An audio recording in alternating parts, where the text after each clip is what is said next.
കർണാടകയിലെ രാഷ്ട്രീയ പ്രതിസന്ധി പരിഹരിക്കാൻ ചർച്ചകൾ തുടർന്നു കോൺഗ്രസ് നേതൃത്വം. മുഖ്യമന്ത്രി സിദ്ധരാമയ്യ, ഉപമുഖ്യമന്ത്രി ഡി.കെ. ശിവകുമാർ തുടങ്ങിയ നേതാക്കളുമായി നേതൃത്വം നേരിട്ട് ചർച്ച നടത്തും. ഉടൻ മുഖ്യമന്ത്രി സ്ഥാനത്ത് നിന്ന് മാറില്ല എന്ന നിലപാടിൽ ഉറച്ചു നിൽക്കുകയാണ് സിദ്ധരാമയ്യ. അതേസമയം ദേശീയ നേതൃത്വത്തിന്റെ ഇടപെടലിലൂടെ ധാരണ പാലിക്കപ്പെടുമെന്ന പ്രതീക്ഷയിലാണ് ഡി.കെ. ശിവകുമാർ പക്ഷം. കെ പ്രശാന്ത് ഉണ്ട് കൂടുതൽ വിവരങ്ങളുമായി. പ്രശാന്ത്, സിദ്ധരാമയ്യ ആയിക്കോട്ടെ ഡി.കെ. ശിവകുമാർ ആയിക്കോട്ടെ രണ്ടുപേരും പ്രബലരാണ്. ഈ സിദ്ധരാമയ്യയെ സംബന്ധിച്ചിടത്തോളം അദ്ദേഹം ഈ ഉറച്ച നിലപാടിലാണ് മുഖ്യമന്ത്രി സ്ഥാനത്ത് നിന്ന് മാറില്ല എന്നുള്ളത്. പക്ഷേ ഹൈക്കമാൻഡിന്റെ തീരുമാനത്തിൽ പ്രതീക്ഷിച്ചിരിക്കുകയാണ് ഡി.കെ. ശിവകുമാർ. ഈ രണ്ടുപേരും ഇത്തരത്തിൽ വലിയ പ്രബലരായിരിക്കുന്ന നേതാക്കളാണ്. ഇത് ആരെ തള്ളും ആരെ കൊള്ളും എന്നുള്ളൊരു അവസ്ഥയിലാണോ ഹൈക്കമാൻഡ്? എത്തരത്തിലുള്ളൊരു സമവായ ഫോർമുലയിലേക്കായിരിക്കും ഹൈക്കമാൻഡ് കടക്കുക?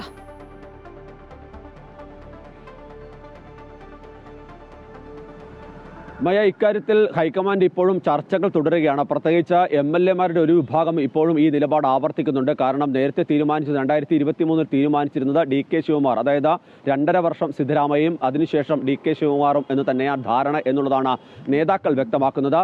ശിവകുമാറും അത് പറയാതെ പറയുന്നുമുണ്ട്. അതേസമയം സിദ്ധരാമയ്യ പറയുന്നത് ഇപ്പോൾ എന്തിനാണ് ഒരു ഭരണമാറ്റം എന്നുള്ളതാണ്. യാതൊരു തരത്തിലുള്ള പ്രശ്നങ്ങളും ഭരണത്തെ സംബന്ധിച്ചുള്ള പാർട്ടി അക്കാര്യങ്ങൾ കൂടി പരിശോധിച്ച് തീരുമാനമെടുക്കട്ടെ എന്നുള്ളതാണ് സിദ്ധരാമയ്യ പറയുന്നത്. സിദ്ധരാമയ്യയുമായി അടുത്തു നിൽക്കുന്ന വൃത്തങ്ങളും അത് തന്നെയാണ് സൂചിപ്പിക്കുന്നത്. സിദ്ധരാമയ്യയുടെ മകനും സമാനമായ നിലപാട് സ്വീകരിക്കുന്നുണ്ട്. ഒരു തരത്തിലും ഇത്തരം നിലപാടുകൾ, അതായത് ഇപ്പോൾ നിർണായക ഒരു തീരുമാനം എടുക്കേണ്ട സമയമില്ല, നിലവിൽ സംസ്ഥാനത്ത് പ്രശ്നങ്ങളില്ലാതെ പോകുന്നു എന്നുള്ളതാണ് യതീന്ദ്ര സിദ്ധരാമയ്യ പറയുന്നത്. അതൊരു പ്രധാനപ്പെട്ട കാര്യം തന്നെയാണ്.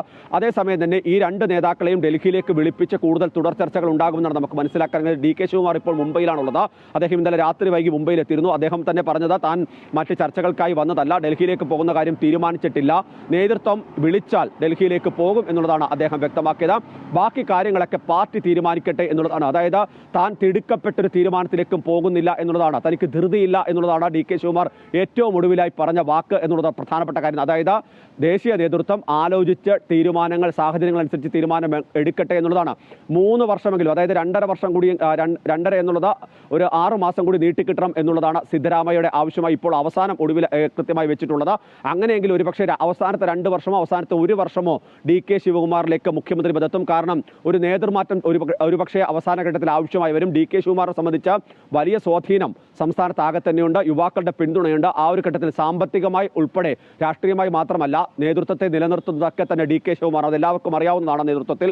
അതുകൊണ്ട് തന്നെ അക്കാര്യങ്ങളൊക്കെ കൂടി തന്നെ പരിശോധിച്ചായിരിക്കും ഒരു തീരുമാനമെന്നാണ് നമുക്ക് മനസ്സിലാക്കാൻ കഴിയുന്നത്. ഏതായാലും ഈ വിഷയം ബി.ജെ.പി വലിയ വിഷയമായി തന്നെ ഏറ്റെടുത്തിട്ടുണ്ട്. കാരണം ഭരണ അസ്ഥിരതയാണ് സംസ്ഥാനത്താകെ തന്നെ ഉണ്ടായിരിക്കുന്നത്. അതിന് മാറ്റം കൊണ്ടുവരാൻ നേതൃത്വങ്ങൾ ഇടപെടുകയോ നിങ്ങൾ പരിഹരിക്കുകയോ ചെയ്യണം, അല്ലെങ്കിൽ രാജിവെച്ച് മുഖ്യമന്ത്രി പോകൂ എന്നുള്ള തരത്തിലുള്ള വിമർശനങ്ങളാണ് ബി.ജെ.പിയുടെ ഭാഗത്തുണ്ടാകുന്നത്. ഏതായാലും ഈ ചെറിയ തർക്കങ്ങളുണ്ടായി ഏതെങ്കിലും കുറച്ചൊക്കെ എം.എൽ.എമാർ ഏതെങ്കിലും ഒരു നേതാവിൻ്റെ ഭാഗത്തേക്ക് മാറിയാൽ പോലും ഭരണ സ്ഥിരത നഷ്ടപ്പെടുന്ന ഒരു സാഹചര്യത്തിലല്ല നിലവിൽ കർണാടകയുള്ളത്. അതുകൊണ്ട് തന്നെ കോൺഗ്രസ് ഹൈക്കമാൻഡിനെ സംബന്ധിച്ച ഉചിതമായ തീരുമാനം എടുക്കാനുള്ളൊരു ആത്മവിശ്വാസവും അത് നൽകുന്നുണ്ട് എന്നുള്ളതാണ് എടുത്തു പറയേണ്ടതുമായ.